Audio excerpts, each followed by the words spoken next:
Did federal agents go too far the way they treated Senator Padilla today? Was that a bridge too far? I saw the same video, a very brief video that I think many people did. I think the senator's actions, my view is it was wildly inappropriate. You don't charge a sitting cabinet secretary, and everybody can draw their own conclusions. You can see it's a heated debate here. I'm not going to respond to that. Look, let me just, hold on, wait just a second. I think the American people can draw their own conclusions. They saw a senator acting like wildly inappropriate. I'll leave it at that. But what about the way he was treated by the What I saw was agents asking him to quieten down so that the secretary could continue her press conference. He refused to do so.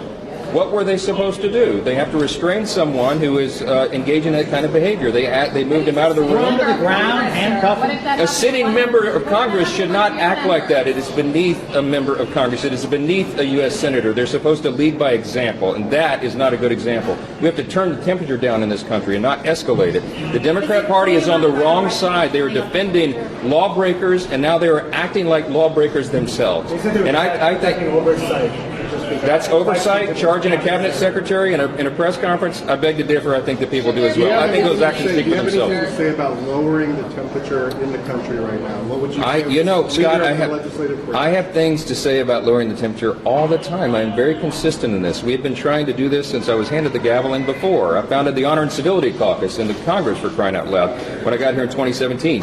I think that we should act according to our offices. We have a duty and a responsibility to set a tone, an example in our actions, and I encourage every member of this body to do it, in the House and Senate. We have to turn the temperature down. We need to be on the side of the rule of law. We need to be on the side of law and order. We need to be on the side of calm and not chaos. And when members go into these settings and act this way, that when they push law enforcement agents around, when they storm cabinet secretaries in a press conference, I think it is wildly inappropriate behavior, and I think it sets a terrible message and tone for the rest of the country. Will there be an investigation? Will there be a House investigation? This is a Senate side issue, but I certainly hope that behavior is not repeated over here. We already constitutional officer for this branch. I am. This affects all members, whether they be in the House or Senate. You're the Speaker of the House. Yes. The constitutional officer of this branch. Yeah, and what of it? I mean, the idea that you said this is a Senate issue. This isn't. I mean, these are members of Congress. Yeah, but the Senate does its disciplinary actions over there, and we do ours over here. We have a certain set of measures, as you all know, and it ranges from censure to removal from committees to ultimately expulsion from the body. And do you support that for the senator? It's not my decision to make. I'm not in that chamber, but I do think that it merits immediate attention by their colleagues over there, and that they. I think that behavior, at a minimum, is it rises to the level of a censure. I think there needs to be a message sent by the body as a whole that is not what we are going to do. That's not how we're going to act. We're not going to have branches fighting physically and having senators charging cabinet secretaries. We got to do better, and I hope that we will.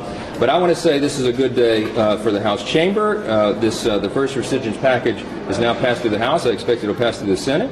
I expect our one big beautiful bill will continue to be processed as it is, and that we'll get it back and get it done on a tight schedule. I'm still trying to meet our July 4th deadline so we can have a celebration on Independence Day. And having good legislation passed will put everybody in a better mood. So I'm looking forward to that. The video discusses a controversial incident in which federal agents forcibly removed Senator Padilla during a press conference. The speaker strongly criticizes Padilla's conduct, calling it wildly inappropriate and unbefitting of a U.S. senator. According to the speaker, the senator was asked multiple times by agents to calm down and allow the cabinet secretary to continue speaking, but he refused. The agents then acted to restrain and remove him from the room, which the speaker views as a justified response to disruptive behavior. The incident is used as an example of how some elected officials are failing to set the right example for the country. The speaker argues that such behavior is beneath the dignity of a senator and sends the wrong message to the public.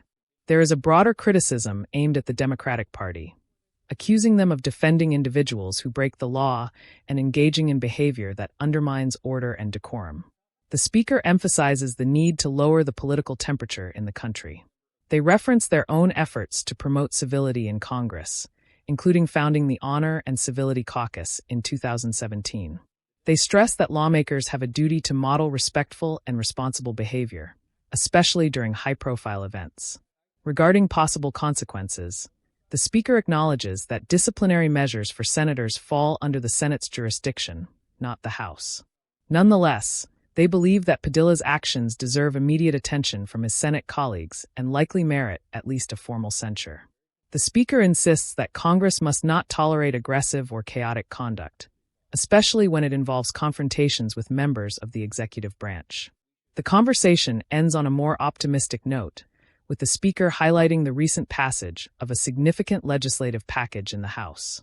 They express hope that the Senate will follow suit and that the legislation will be finalized by the July 4th deadline, allowing the country to celebrate Independence Day with a sense of accomplishment and progress.